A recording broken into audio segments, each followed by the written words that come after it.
Good morning and a warm welcome to you all for today's Movers and Shakers virtual event. My name is Simon Montgomery and I am the Regional Director for Movers and Shakers. It is great to see so many people joining us for today's event. Thank you for joining us. For those of you who are new to Movers and Shakers, we are the leading property networking forum in the UK. This is our 25th year of delivering events and bringing together key players from both the private and the public sector. Obviously, we have had to postpone all our events until the autumn. However, to enable us to continue to deliver value to the marketplace, we have hosted a wide variety of property-related events online. If you have missed any of these, you're able to rewatch them or watch them on the YouTube channel. Please do subscribe if you do watch a particular video. For those of you that don't know, we also have Movers and Shakers membership, which delivers a bag full of benefits. With the current situation as it is, this week we will be launching an interim membership scheme, which provides further learning and networking opportunities for those who want to sign up. Details will be emailed to you all and will also be on our website. On to this morning, today's webinar, Rebooting Mixed-Use Development in the Southwest. The panel covers many elements of the marketplace. Gavin, who's a co-founder and exec director at Cubex. Cubex are a commercial and mixed-use developer. Alex Notay is a build-to-rent fund director at PFP Capital. Alex has a wide knowledge of the whole marketplace, but indeed, obviously, is a funding specialist. And Councillor Paul Smith is a cabinet member for homes and communities at Bristol City Council. I think Paul does what it says in the tin from his title. Our chair is Sabine, who is a chief executive of MPC. Please, I will remind you that there is a question and answers tab, which you can find at the bottom of your screen. So if you feel that you have any relevant questions for the panel to address, please do position those questions and Anna will try and integrate them with this morning's panel session. As you can see, the panel has a great spread of knowledge and experience. It should result in a fabulous session. So without further ado, it is my pleasure to hand you over to Anna and the panel. Thank you. Thank you very much for that, Simon. Welcome to this morning's event, everyone. Do please submit your questions on the Q&A, or else you'll just have me throwing in whatever I think is interesting. Looking forward to talking this morning, not just about Bristol, but hopefully the wider Southwest region. As I sit here in Bradford-on-Avon, we have things happening too outside Bristol. But I'm going to kick off by asking each of the panel to just give us an idea about what some of the impacts have been of COVID on their organisations, and maybe what some of their big challenges are going forwards. Alex, would you like to kick us off with that? Sure, thanks, Anna. So from PFP Capital point of view, we're a very small team. We're nationally dispersed and we're all kind of agile workers anyway. So in terms of we actually had the kind of infrastructure to keep working and are very fortunate in that regard. So it's been a bit of adjustment to miss that kind of interaction with colleagues and with partners and friends, but we're kind of carrying on. And so the priority has really been about making sure that our partners and our investors and our colleagues are safe, are well informed, that, you know, where appropriate, if we've got works on construction sites, or if we've had surveyors going outside, that they had the appropriate PPE and they felt comfortable and secure in doing what they needed to do, and just making sure that we've got really good communication internally. So in a lot of ways, we're very fortunate. We work with very long-term investors and pension funds. We're about creating places over the long term. So we haven't had any kind of immediate challenges other than just those immediate practical ones, and safety and well-being. From the kind of places for people group, which is sort of our parents at a sort of distant, much larger organisation, much more diverse, a huge amount of frontline work. So my colleagues in kind of the affordable housing customer care team have made 50,000 calls now to residents and customers, and done a huge amount of really tangible support, which has been amazing. There's clearly been lots of challenges for kind of those colleagues who work in the care business and making sure that they feel safe and protected. But it's been amazing to see the way that that's all come together. And I think, you know, it's awful to talk about opportunity out of crisis. It can be a bit crude, but I think what it's taught us all, that there's a lot more resilience in our organisation than perhaps even we thought, and that there's more that we can do better using technology going forward. I think it's absolutely to be celebrated, finding an opportunity coming out of crisis. Otherwise, we will be very miserable. Gavin, as a fellow developer, what's your take on what the biggest challenges have been for you? There's been some very practical challenges in carrying on construction during COVID. Not just on construction sites, but clearly if you're developing in urban locations, you have neighbours who wouldn't normally be at home during the day and may be furloughed, and the level of construction activity creates noise, and I think that has felt more. So we're very conscious of that, but we have to carry on. We've not taken advantage of the government's softening of working hours. We've not applied to City Council for extended working hours, but we may do so in the future. But we have to sort of tread through that tactfully, because we're trying to be a respectful developer in the communities that we're working in. So there's a very sort of practical point. That's been a challenge. On a positive side, I would say that we've been approached by a number of potential new funding partners who are looking to work more in the regions, and they're looking to line themselves up with active regional partners. So we're having some new conversations. That's a very positive thing. Frustration has been the fact that the property market has been closed, and I think that we want to carry on. And so we're looking at new ways of engaging in the property market. Maybe we'll talk about that a bit later, I think. Anna? Yeah, lovely. I've made a note to come back to that point. Paul, rather different organisation for you. What are your main challenges and opportunities? Well, first of all, what we were able to do a bit, as Alex has described in terms of places for people, is it's actually completely re-engineered our business face towards crisis response initially, and now towards recovery.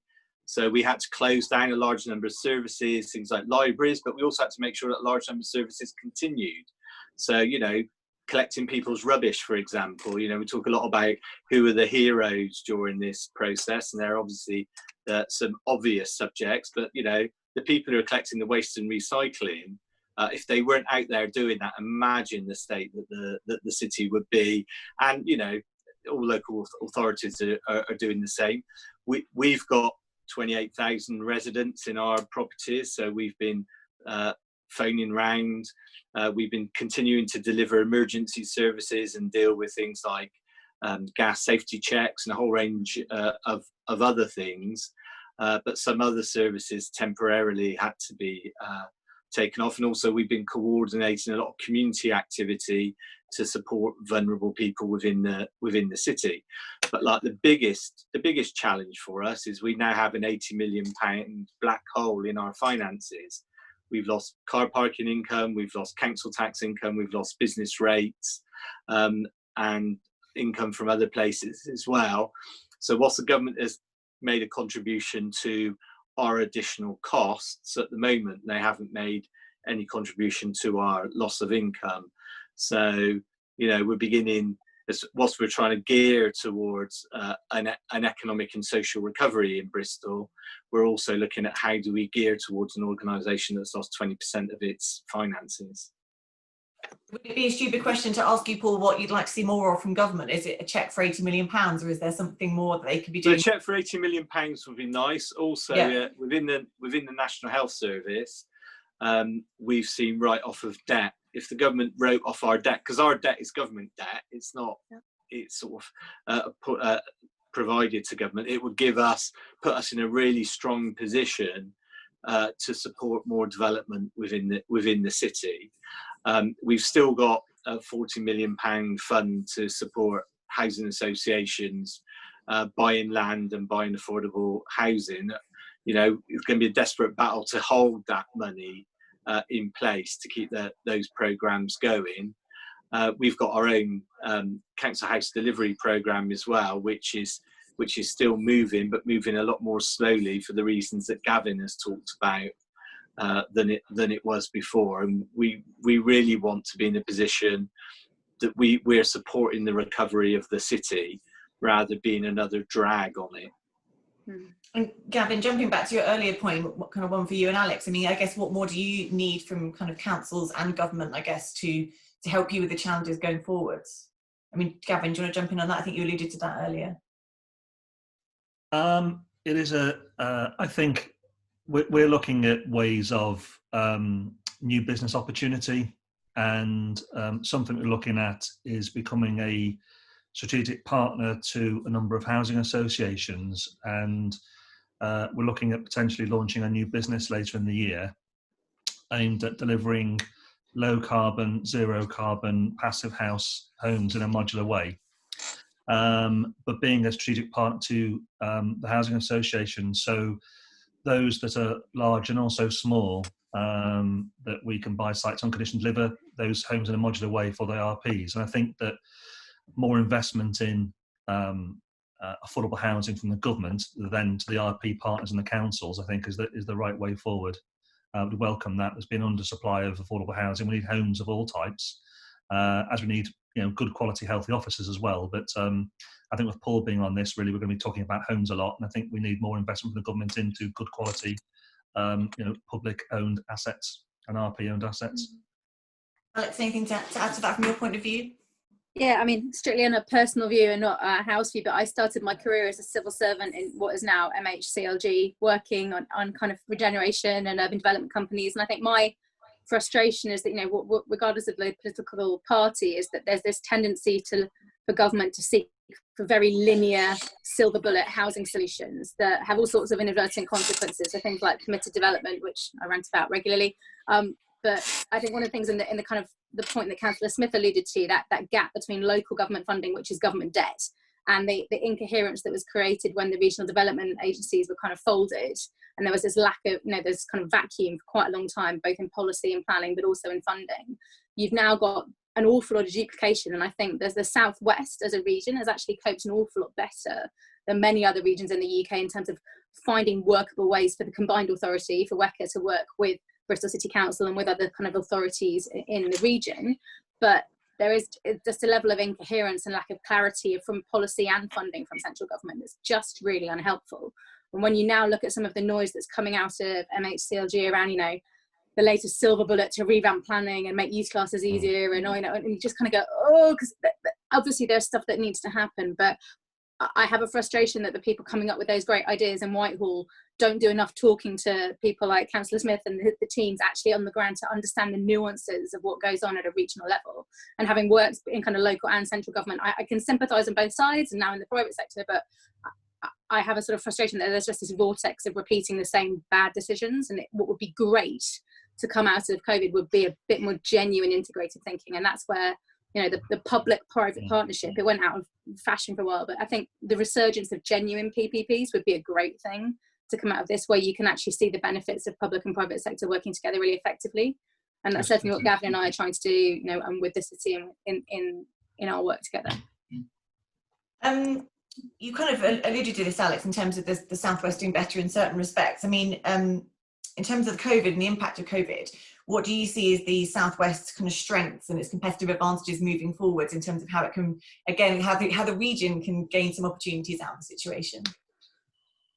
Well, when I used to spend a lot of time in sort of 2009, 10, 11 talking about, why I'd moved back to the Southwest from London and one of the points I used to make then was that I think Bristol as a city, but the region was the only one that didn't actually go into technical recession during the global financial crisis. I mean, I think it was by a kind of 0.02%, but it hung on because of, the power of the creative industries in the Southwest is really, really huge. That there's an enormous amount of energy going on here. And we've had this kind of flight of down from London, people way before COVID working out that they could live sometimes more rural or in different cities like Bristol and Bath, but actually work more flexibly, work on a national or an international basis. So I think there's a real groundswell of talent in the region. And actually what's been interesting to see is the number of businesses that are being founded here. There's clearly a lot of excitement about what may or may not go on around Gravity and Tesla and that kind of thing. You've clearly got the heritage of the MOD, and there's an enormous potential of all the kind of work that can come through that. So there's a lot of assets that the region has that others would kill for. I think what it's been guilty of is a little bit of that kind of parochial nature that does tend to happen in smaller communities, not found here. So I went to my parents' village this weekend, which is near Frome, and there was a sign on the kind of pub, they've rigged off the kids' play area, but the playing field, that said villagers only, in the kind of best League of Gentlemen kind of way. And I think that mindset is sometimes a little bit too prevalent. Paul, I'm sure you're very busy or have been very busy firefighting, but have there been any interesting discussions at BCC about how Bristol as the kind of leader of the region can create some opportunities out of this? Yeah, I'm not going to say we're the leader of the region. I get myself into all sorts of trouble with friends in Plymouth and Exeter and Bournemouth. The biggest then, not necessarily the leader, but the biggest. Yeah, but I mean, obviously we've been talking about how we come out of lockdown, and also how we generate inclusive growth within the city, and the mayor is looking at how we build a growth around the sustainable development goals that exist. And I think that the way he was wanting to take this forward is very exciting. Obviously, things like planning have continued, procurement have continued. We're still in an ODU process around the future of Hengrove Park, which will be 1,400 new homes, plus a whole range of community and commercial facilities. And so, we haven't stopped. Some things have slowed down, but there's still quite a lot going on behind the scenes. There's the project at Froome Gateway that Gavin's been working on, where we're trying to get as many of ducks in the row as we possibly can. In terms of our council housing, we've gone through a process supported by Savills to review all of our council housing stock, and soon we'll be talking to some of our residents about replacement of some of the housing that's there at the moment, which is no longer fit for purpose and would be uneconomic for us to make it socially and environmentally sustainable. So there's lots and lots going on, and I expect to see a huge amount of investment and change within the city over the coming years. I think, Anna, just going back to one of the points you made earlier, really, about central government. Central government seems to focus on the top 6 house builders in their approach, I think. And our impression as a business is that historically they've tended not to want to build in urban locations, which is where we need more homes. And so that's given opportunities like my business and others, really, but we've not felt any support or love from central government in that direction, I think. And we need to be building balanced communities. We need to be building more mixed use communities as well. And that's where I think we'd like more focus from central government.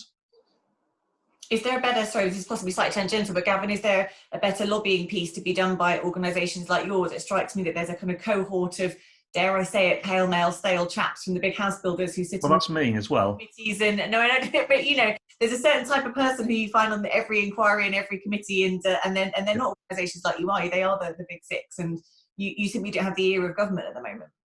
No, we don't. I mean, what I would say, we're a nimble organisation, the South West. We have a massive impact, delivering hundreds of millions of pounds of development every year.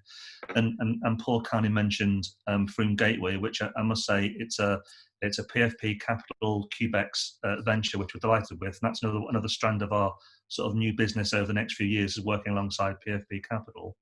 I think we're just going to carry on making change and delivering and doing what we say, really, and hopefully we will start to garner support from central government. If we're going to be addressing some of the challenges we have in society today, we need to look at new ways of working, I think.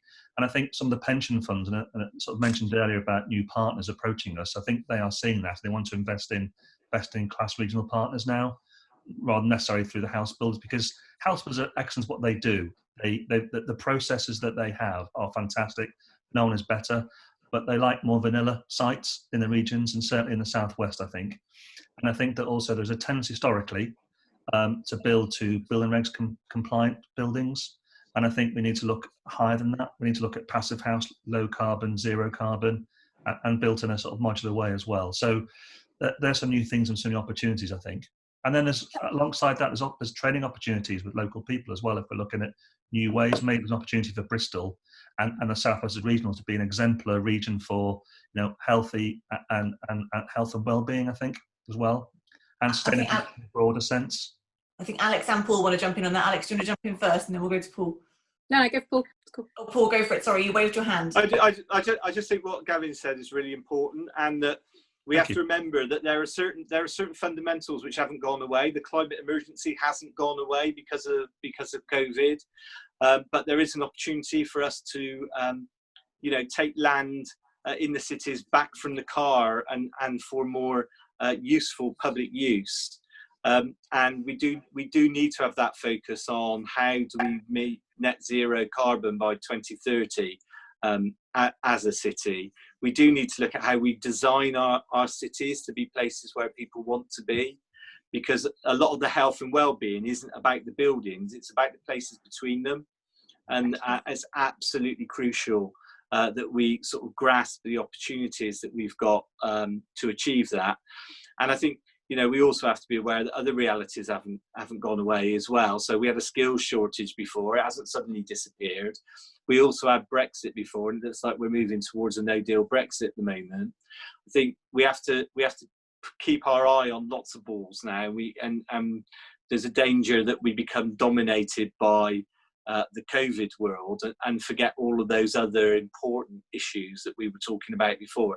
If anything, COVID puts us a stronger, I think, focus on public realm in urban areas and how we make sure that it works really well for people.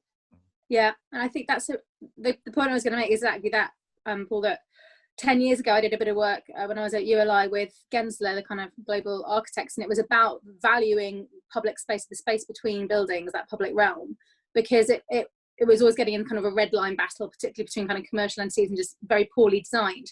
And actually, even 10 years ago, we could get the more enlightened sort of developers to assign a kind of 3% premium to that space. And then it was that kind of nudge on to kind of go, we need to get past this culture within our industry of, you know, building regs or whatever, it's good enough. We've hit the minimum standard, that's good enough. And it's exactly as Gavin said, we need to push way past that. We need to be much more aspirational than what we deliver. You know, there's a whole separate conversation about things like embedded carbon and the travesty that we build buildings that may be up for sort of 20 to 30 years, and really they should be up. We should be trying to get them to be much longer than that. And that future proofing is difficult. We don't have a crystal ball. You know, I get teased a lot for always banging on about, you know, things like drones and trying to kind of future proof. The tech side is part of it, but the really fundamental bit is that making the place work for people, you know, inside and out, and that movement between. And I think in a sector that's become so obsessed with, you know, the red line and arbiter development and not anyone else's, the really exciting opportunity around mixed use development is to try and break some of that down. And where you see them, and that's worked really successfully in Hamburg or in Boston or in, you know, London, sort of King's Cross and Argent have done there, you can see it's those softer edges that make it more a tangible place. And that's absolutely what we should all be aspiring to. But it's more complicated, generally more expensive, and takes longer to do, which is why people tend not to try and do it. It feels like a very important post-COVID discussion, because there's been a lot of discussion in the media, and it's something I wanted to pick up on the idea that there will be even more kind of flight out of London and out of the cities as a result of COVID, and that if you had X £100,000 and you could spend it on a swanky flat in Bristol or on a semi in Frome with a garden, you might well think at this point, well, actually I'll go for the semi in Frome because the garden gives me so much quality of life that I perceive I wouldn't have in a flat in Bristol. And this seems to me a real challenge for developers developing in cities at the moment. I think there's a whole urbanist geek battle going on Twitter around this, which is really, if you want to follow people like Ed Glazer and Richard Florida, there's a huge amount of chat around this. I think the death of cities is always proclaimed too soon. And I think the way that we are working in this, the ability to work remotely is great. We all can. I can do my job from this room. I don't enjoy it anywhere near as much, but I can, and I'm very fortunate in that regard. I think if I was more junior in my career, again, I could do some work here, but would I be learning? Particularly if I was in a profession like architecture, where you really need to be with sort of senior people to learn and see and do with them. I think also there's a danger to, because COVID is so all pervading at the moment, as kind of as Paul alluded to, there are other things going on, and the next crisis will not be the same as this one. So as things kind of hopefully ease and we get into a pattern, hopefully there is a vaccine and or a cure, it's not going to be as high up the agenda. So people may well be making different decisions now, and there may be an element of flight from the city, but actually all the things that we love, you know, those of us who live in the city centre and love about living in the city centre, and I say this as someone who grew up in a tiny, tiny rural village, there's benefits to both, but I would still choose a city every day of the week. And I think it will be a balance. There will be some movement both ways. Gavin, you look like you were keen to jump in on that. No, I just wanted to return to the point you made about pale, male and stale. I'm sorry, I feel like I've offended all the you know what I meant, I was using it correctly. No, not at all. You're not offended me at all, and we're very conscious of that. And I think I'm hoping that one of the things that will come out of our new way of living really is that the rate of change within the property world, which is a very cautious world, will change dramatically. I mean, we need a far more diverse cross section of people involved in regeneration.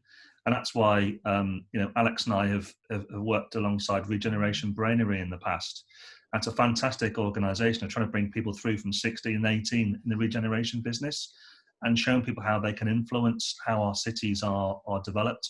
It's no good as a 49-year-old middle-class man, as I am now, trying to design something for a 20-year-old young BME population.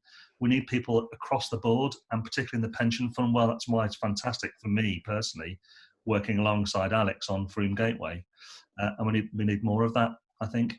So hopefully that'll be a positive thing coming through and opening up more opportunities for people. Yes, although as someone with a big interest in gender diversity and reading that the schools may not go back for many, many, many months, I worry about the impact of women, of getting them involved in these discussions and not just tied down to homeschooling. But anyway. Yeah, I mean, it is a challenge, and another practical challenge we have at the moment during COVID is, of course, how we engage. Public engagement online is one thing, and there's new ways of doing that, but how we properly engage is a real challenge. It's often a criticism of the development world. I think valid in some cases, are really about, it's a sort of token engagement. We need to understand how we can properly engage, and also to bring forward, in true regeneration terms, how we engage more widely and try and encourage those communities that don't normally get involved in public consultations. One thing as a business we try to do is be open, and we'll personally go to engagement with local groups, and that sometimes can be quite hostile, because you're going into a world where there's resentment about developers who seem to want to put towers up everywhere, and that's not always the case. But I think over time you can build a rapport, build a relationship, and about breaking down barriers, and hopefully in this sort of new COVID world that we'll be able to do that, I think. Great. Just a reminder to the audience to keep submitting your questions on the Q&A. Paul, I had a question submitted beforehand that I was keen to kind of pitch to you, kind of slightly more political one. I think you've muted yourself as well, Paul, so you might want to unmute yourself while I ask the question. But I wanted to know, Marvin's commented before about the need to kind of build up density, and picking up on the conversation before, do you see changes to Bristol's approach to development and its policies in terms of density, given the COVID situation, given what we touched on earlier, which is that possibly people might be a bit more worried about living in flats rather than houses with gardens at this point?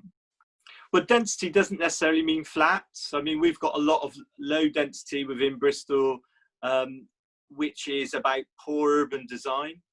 I mean, some of the most popular parts of Bristol, and I'm sure Alex would agree with this, are actually sort of the Victorian and Georgian terraces within the city, which are quite high density, but don't necessarily go up in the air. I think we might be looking at, you know, some of our properties which are high rise and replacing them with medium rise. So I don't think the direction is in all one way.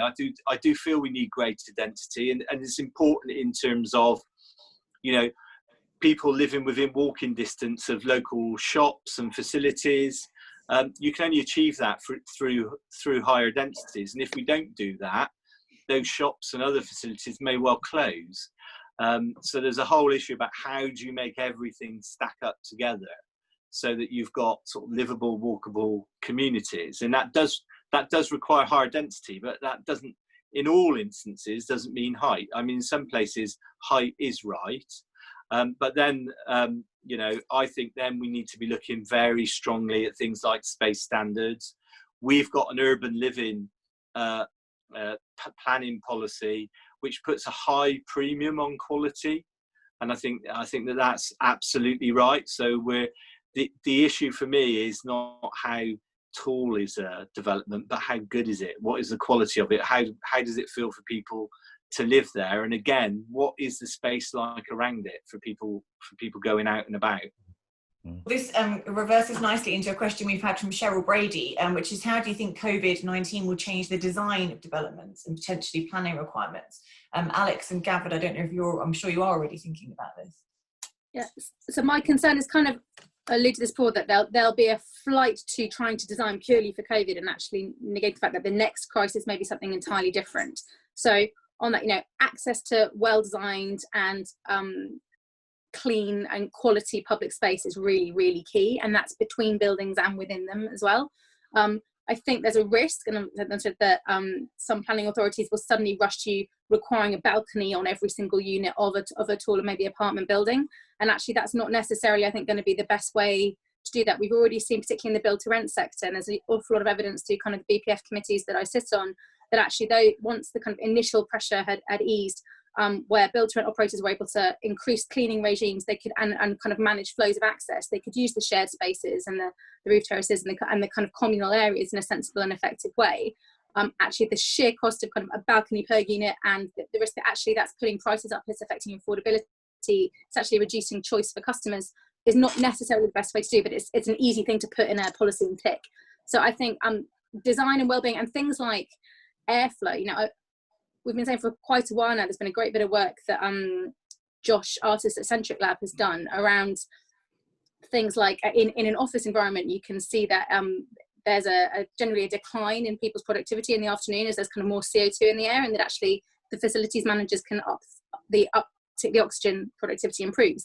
I think the logical extension from that, even pre-COVID, was people having maybe oxygen monitors on their phones and being able to say, actually, the air quality in this building is not good, and it's making me sick. We've seen this a lot in new builds, kind of volume house builder type homes have been criticised a lot by Visual on kind of very poor air quality, particularly people like me who are asthmatic.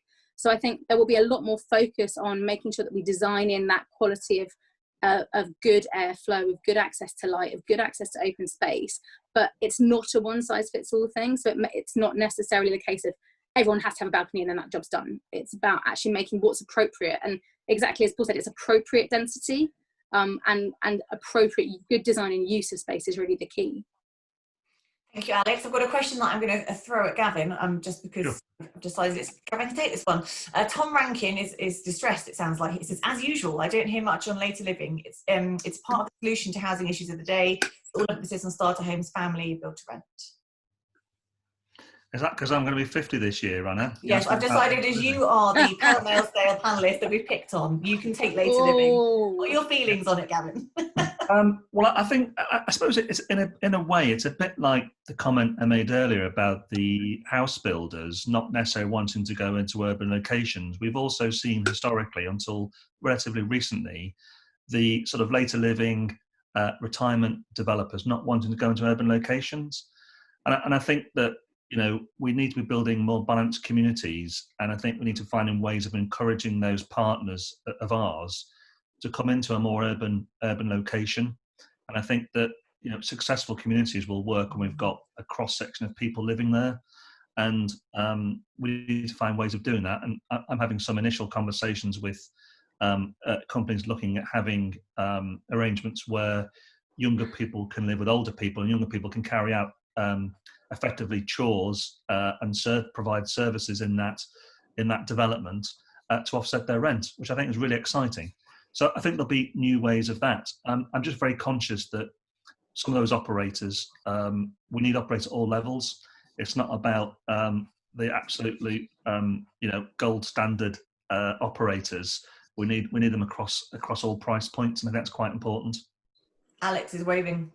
Yeah, there's two quick points on that. One is that the ULI, the Urban Land Institute, published last year or earlier this year, a best practice guide to later living. And it's exactly that, trying to move what's historically been a very fragmented, small part of the real estate sector with a very premium end that's extremely expensive, and then a deeply underfunded and the other, and actually trying to look at how this sector can evolve, because clearly the demographics show that we're all, you know, living vastly much longer, but need more nuance in that. So the fast that we define the kind of later living as 55 plus, and between that and 95, there's a huge range of demography. Also, that none of us like to be defined as a function of our age. And actually, again, it's where I think mixed use is really important. There is a place for kind of some appropriately designed property for things like aging in place. So people tend to think of later living and think of care homes or retirement communities, and there's a place for that. But actually what a lot of people do maybe want, as Gavin said, is to live in a more kind of urban, walkable lifestyle where they can go to the theatres and the shops when they're open again, but still be able to have space for their grandchildren. And I think we do absolutely need to build later living in. I'm just a little bit wary that as a sector, we rush to silo everything, because it's easier to finance that way. It's easier to secure planning that way. But actually the real challenge would be to have a community that had a mix of student and build to rent, family, affordable and later living, and actually just that real blend is, for me, the ideal. As ever, the questions are piling in as we cruise into our last 10 minutes. Paul, you're welcome to pick up on that as well, but can I also ask you another question that's coming about car parking, about the fact that it's still seen as being desirable or a requirement for home buyers, and should central government contribute to the connectivity issues and local transport to allow higher density and reduce reliance on car ownership in the southwest? Mixed-use housing that's connected and walkable is key to reducing zero carbon targets. Yes. Yes, that was easy. That one. I think Can I just say on the previous one? Yeah. You know, one of the things of COVID is that older people might not want to live with other older people after what we've seen happen in the care home sector, and I think there needs to be a whole review of that sector, and because it may not be economically viable for much longer, on the basis that it's the last place somebody might want to send their parents. If I look at a lot of the inner city developments in the centre of Bristol, which is the area I represent, there are lots of older downsizers in those for the reasons that Alex said. They want to be able to walk to the theatre, to the shops, to those other facilities, to walk along the dockside. And so in Bristol, we are investing in intergenerational housing in the way that Gavin described, and extra care and the like. But I think we might find that one of the changes coming out of this process is a review of what older people think about where they might live, and it might not be with other older people. I think going back to the first question, where the easy answer was yes, is you know, as we're looking at the centre, we're looking at taking back road space and reducing the amount of land that's given over to the motor car within the city. But I think when we start looking at, for instance, places like St Philip's Marsh and other major development sites in the city, we may be looking at those being car free. Now, the people who still want cars, I guess, can go and live in the suburbs, but a lot of people are actually switching out of cars into, you know, just wanting to be able to walk and cycle to places if they're able to do that, rather than that, you know, have the cost of a vehicle and having to jump into it. And I think increasingly cities across the world, and some cities have already led the way on this, will start reclaiming the streets for people from the motor car. Yeah, one of the things that we've seen during COVID is the amount of bicycles being sold, and particularly electric bikes. And I think that, you know, another practical challenge on design is thinking about how we're going to accommodate electric scooters. I think once there's a decision made about whether they can go on the road or the pavement, however that works, I think there'll be a lot more electric scooters used, Anna. So we can see that. Alex and Paul covered a lot of things about health and well-being there, and private and public space. But for me, one of the things that I've suggested, and this might be more controversial, is about getting applicants to take pollution levels and publish pollution levels on development sites. And I think that we've seen for years now, corporates looking at the health and well-being of their staff. And I think we're going to have a flight to quality with workspace in the future. And companies might be taking less workspace up, but the quality of that space will be far better than it is now. And I think pollution, health and well-being, you know, digital infrastructure, we talked about that. There's a lot of digital poverty in this city, about proper super fast broadband as well will play a real part.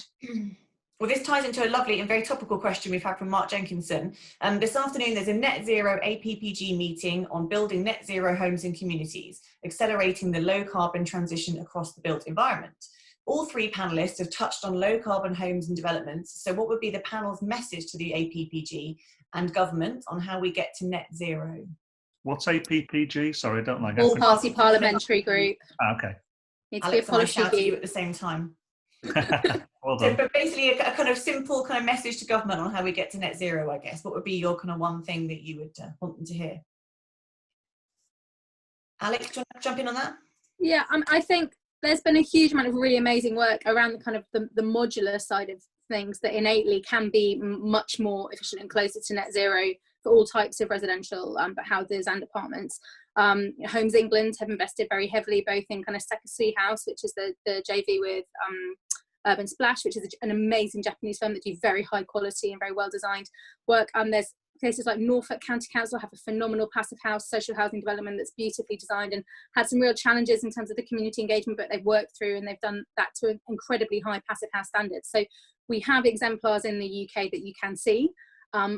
and could be replicated, and should I think, again, it gets back into, we tend to get very siloed into our own little bubbles and are not so good at looking at what's going on.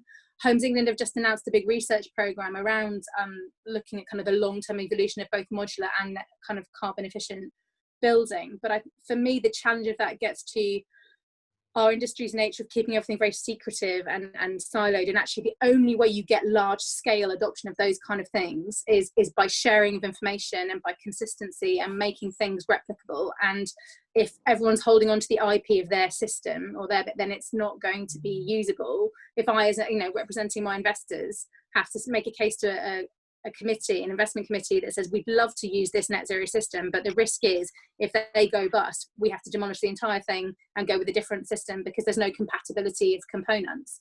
Now, there's a lot of work going on. Mark Farmer and as leading kind of another government committee that's trying to get that standardization process in train. But it's all of those things that things get very micro very quickly. And in the sustainability net zero carbon world, which I spent 5-6 years working very closely, and people like the World Economic Forum and doing a lot on that around buildings. The problem is that you get micro so quickly. There's hundreds of different benchmarks and things that you can choose to use, and once you go down the road of one, it's very hard to then map it across to another. So I think stepping that back a bit and actually focusing exactly as Paul and Gavin have said on the experience of the place for the people, the quality of that place. If we could just step it back to that, I think there's a way that maybe we can then get to delivering to net zero. So the message to government is resist the urge to tinker and maybe just look at what's already going on. Thank you, Alex. Paul's going to answer that as well, but he's also going to answer, I'm like giving you 2 questions at a time, Paul, to test your multitasking. You're welcome to answer that, because you also answer Andrea Kelleher's question, noting your comments on living together in care homes. Will COVID see the end of the co-living concept before it had the chance to be tested in the city? Could you take that as well, Paul? Yeah, I don't think it will. I think that there are some people who are very keen on co-living, and there's all sorts of social benefits for it as well. And it's about how you make sure that there's the right type of personal space and the right type of shared space within a project. Coming back to the point, I agree absolutely with what Alex was saying about MMC. And that really is, for new build, is the way forward. But if we build 2,000 homes in Bristol next year, 99% of the homes in Bristol won't be built next year. And the real challenge isn't the new build. I think we can do the new build at net zero or pretty close. It's the existing 200,000 homes we have in the city, the existing over 20 million homes that we have in the country, is how do we retrofit those economically? Knowing that half of them are in private ownership as well, and another sort of 30% of private landlords. How do we make it is such an attractive proposition that people want to do it and are able to do it?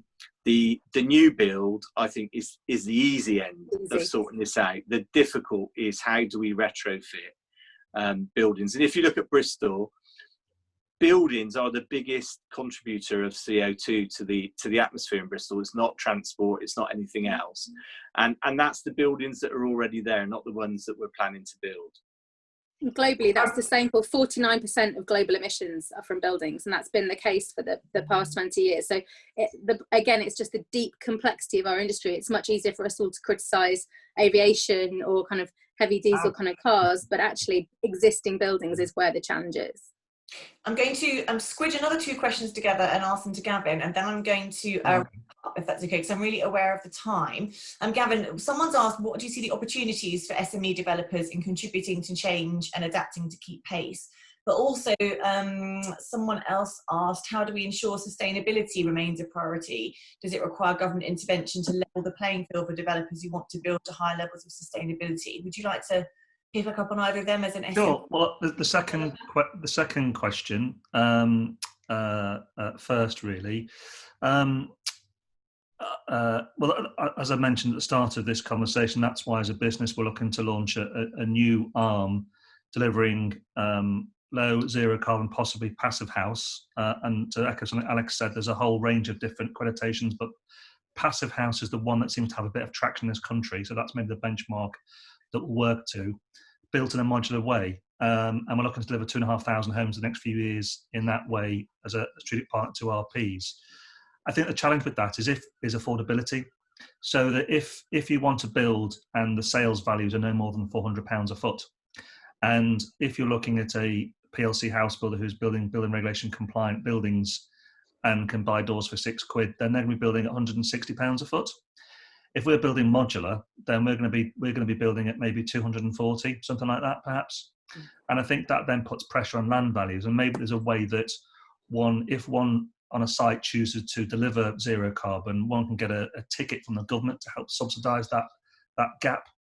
Otherwise, we'll continue to be building in the ways we are, really. And that's one of the great levers that councils can pull, is that with land and where they develop themselves, so they can set the land value. And I think that's the only differential we have at the moment, because I cannot see land values going down, but construction costs, the real challenge of the future is that construction costs are only going to go one way. As buildings become more complex, I think, and the availability of skilled labour and new labour, and again, hopefully this will be one of the things with more factory-built homes and workspaces, that we can entice into a different workforce that we've had historically, and use shift working.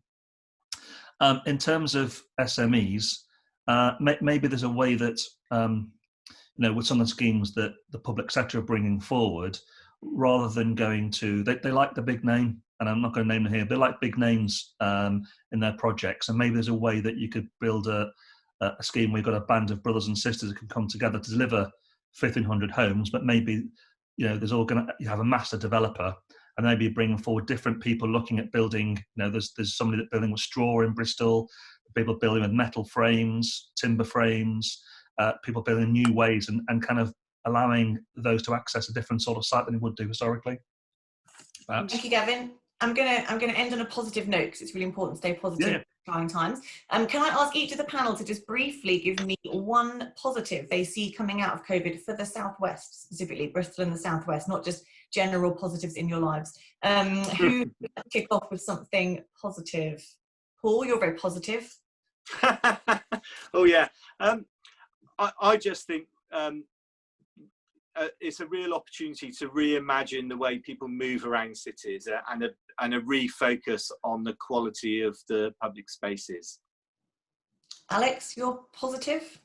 Absolutely. That I think it's the transport, the amazing opportunity that we had in that early bit of lockdown when the roads were really empty, to be able to take children on bikes onto the roads and teach them safely, and use that space and experience the city, to ride through the city centre in a way that you could never have done before, and stop and look at bits of the city architecture that I've never noticed before, was really amazing. And I think that the work that the council are doing to try and pedestrianise Bristol sort of city centre and make it that flow something we can hang on to, I think is really important. And also that the recognition, I know Bristol's been in the headlines a lot, but of the need to diversify everything around the way we handle the built environment, as Gavin has talked about, to recognise our city's histories and heritages, and to actually make sure that is factored into everything that we do going forward. I think that's a real opportunity too. And Gavin, you get the last word, it would seem. You're positive coming out of COVID. Well, I want to see the continued renaissance of our urban and suburban locations, and I think there's a fantastic opportunity here to reinvent our high streets for different purposes. Maybe there's regional workspaces, so people can work at home, maybe work in the suburbs, and then go into major urban locations once or twice every couple of weeks. I think looking at, if people can imagine when they're walking along the streets and roads, is to try and in your mind's eye look at the spaces between buildings. And I think there's such a groundswell of support now for that, and I think institutions see that. And I would encourage people, if they're looking to have pensions, is find out where their pensions are invested. If they're invested in property, try and encourage those fund managers to invest in low carbon, zero carbon urban locations with affordable housing. Thank you very much to everybody. Fascinating in many different regards. I think that session could have gone on for a lot longer. But obviously COVID's accelerating lots of topics. There are still obviously an enormous amount of challenges. There are lots of changes that have happened and will change as we move forward. But at the same point, what some of the positives to pluck out of that, and I know Anna finished on positives there, as we all did, but there are lots of opportunities, and Gavin mentioned he's talking to lots of investors who are looking in the regions. there are big opportunities between the private and public sector JVs, and no doubt that will become even more important than it has done. And looking at low carbon, looking at MMC, so there are loads of exciting changes, and where there's change, there's opportunity, and I think that's a real focus, and I think that came across this morning. So thank you to Gavin, thank you to Alex, thank you to Paul, and thank you to our chair this morning, Anna. Our next event is June the 18th, Aspirational and Affordable Living. How do we deliver more and better rented homes? Details of this event will be emailed to you, and as they also will be on our website. Again, as we have done this morning, we have assembled a fabulous panel, and I'm sure it will be another highly successful event. Thank you once again for joining us today. I do hope you found it of value. So from everyone at Movers and Shakers, please have a great week and stay safe. Thank you very much.